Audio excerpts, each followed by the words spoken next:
Hi viewers friends, இன்றைக்கி நீங்கள் பார்க்கக்கூடிய இந்த இடத்த பார்த்தீங்கன்னா திருநெல்வேலி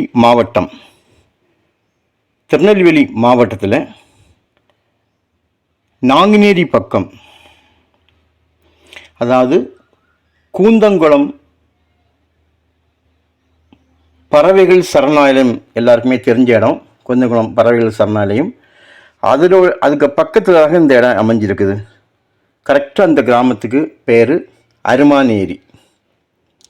கூந்தங்குளம் பறவைகள், வெளிநாட்டு பறவைகள். இந்த இப்போ நாங்கள் வீடியோ எடுக்க போன நேரம் இந்த வெளிநாட்டு பறவைகள் இந்த கோடை காலத்துலாம் தங்கும். அந்த மாதிரி நாங்கள் உள்ளே போகும்போதே பார்த்தோம், நிறைய பறவைகள் அந்த இடங்களில் இருந்ததை பார்த்தோம். அந்த கிராமத்தில் தான் இந்த 20 ஏக்கர் கொண்ட இந்த நிலம் அமைஞ்சிருக்குது. கிராமத்தோடு சேர்ந்து தான் இருக்குது. பாதை 2 பாதை. இப்போ நீங்கள் என்ன பார்த்தீங்க பார்த்தீங்களா, மண் பாதை.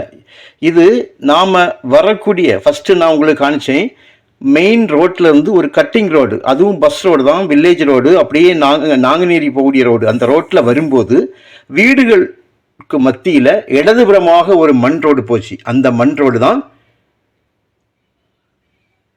இன்னும் நீங்கள் பார்க்கக்கூடிய மண் ரோடு.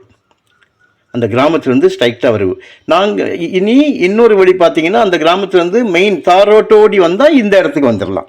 இப்படி இந்த இடத்துக்கு 2 பாதைகள் இருக்கிறது.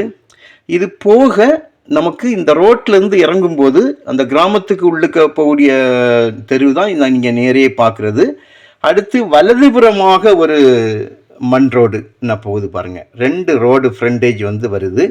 ஆனால் இந்த லேண்ட் 20 ஏக்கர் பாக பிரிவினையில் பிரிக்கும்போது இந்த ரோடோட, அதாவது தார் ரோட்லேருந்து உள்ளே இறங்கும்போது இடதுபுறம் ஸ்ட்ரைட்டாக ஒரு மண் ரோடும் வலதுபுறமாக ஒரு மண் ரோடு ஆக 2 ரோடு போச்சு.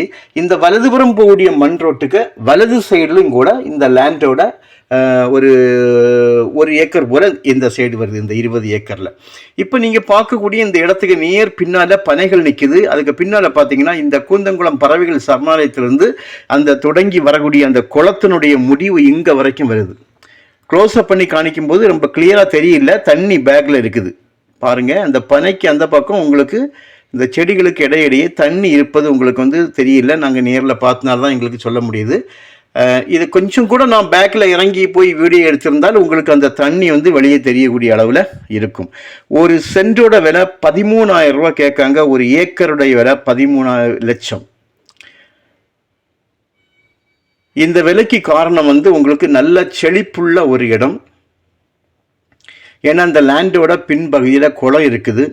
ஸோ லேண்டோட பின்பகுதி குளம் இருக்கிறதுனால உங்களுக்கு நிலத்தடி நீர் நல்ல நிலத்தடி நீர் இருக்கும். ஒன்று. 2வது ஊரோடி சேர்ந்து இருக்குது. கிராமத்துக்கு உள்ளுக்கு இருந்து வரக்கூடிய தெரு தான் நமக்கு ஒரு சைடு ரோடாக வருது, மண் ரோடு. ஸோ இந்த கிராமத்தோடு இருக்கிறதுனால இடத்துல போடக்கூடிய ஒரு செடி கொடிகளுக்கு ஒரு மரங்களுக்கு ஒரு பாதுகாப்பு, ஆள் இருந்தாலும் இல்லாட்டாலும். அடுத்து பார்த்திங்கன்னா தண்ணி மெயினாக. இப்போ பாதுகாப்பு கூட 2வது இந்த தண்ணி தான் நமக்கு மெயின். விவசாயம் செய்யணும்னு வாங்குறவங்களுக்கு தண்ணி இது மெயின். தண்ணிக்கு குறைவில்லாத தண்ணி வரும். ஆனால் இந்த இடம் மொத்தமாக தான் கொடுப்பாங்க. நாங்களும் முதல்ல ஏமாந்துட்டோம். பிரித்து கொடுப்பாங்கன்னு தான் நினச்சோம். ஒரு 10 ஏக்கர் கேட்டு கிட்ட போகும்போது அவங்க பிரித்து கொடுக்கறதுக்கு முடியாது, மொத்தமாக தான் கொடுப்பேன்னு சொல்லிட்டாங்க. ஸோ மொத்தமாக யாருக்காவது தேவையினால் மட்டும் நீங்கள் தொடர்பு கொள்ளுங்க, பிரித்து தர மாட்டாங்க. விலை உங்களுக்கு நார்மலாக காலி மனை அப்படிங்கும்போது உங்களுக்கு நார்மலாக காலி மனைக்கு இந்த ரேட்டு இந்த ஏரியாக்களில் இல்லை. ஆனால் இது தண்ணி வளம் இருக்கிறனால 2 பாதை, ரோட்டுக்கு 2 பக்கமும் நிலத்துக்கு 2 பக்கமும் பாதை இருக்கிறனால அவங்க இந்த விலை கேட்காங்க. ஸோ விலையை நீங்கள் உங்களுக்கு ஒத்து வந்தால் மட்டும் நீங்கள் முன் வாருங்க. உங்களுக்கு இடம் வேணும்னு விருப்பப்பட்டால் நாங்கள் சர்வே நம்பர்களை வாங்கி தரோம். ஈஸி பாருங்கள், ஏதாவது ப்ராப்ளம் இருக்கான்னு பாருங்கள். ஒன்றும் இல்லை அப்படிங்கிற பட்சத்தில் நம்ம விலையில் ரொம்ப குறைக்கிறது போல இல்லை. ஏன்னா நாங்கள் ஒரு ட்ரிப் அவங்ககிட்ட இறங்கி கேட்டுட்டோம். விலையெல்லாம் ரொம்ப குறைக்கிறது போல இல்லை. ஒரே அடியாக அந்த 20 ஏக்கரும் சேர்த்து தான் கொடுப்பாங்க. கையெழுத்து பார்த்திங்கன்னா ஒரே ஒரு கையெழுத்து தானே. ஸோ உங்களுக்கு இது தேவையாக இருந்தால் நீங்கள் கால் பண்ணுங்கள், இடத்த காணிக்கிறோம். ஓகே, என்னால் பார்த்துடலாம். Okay, thank you.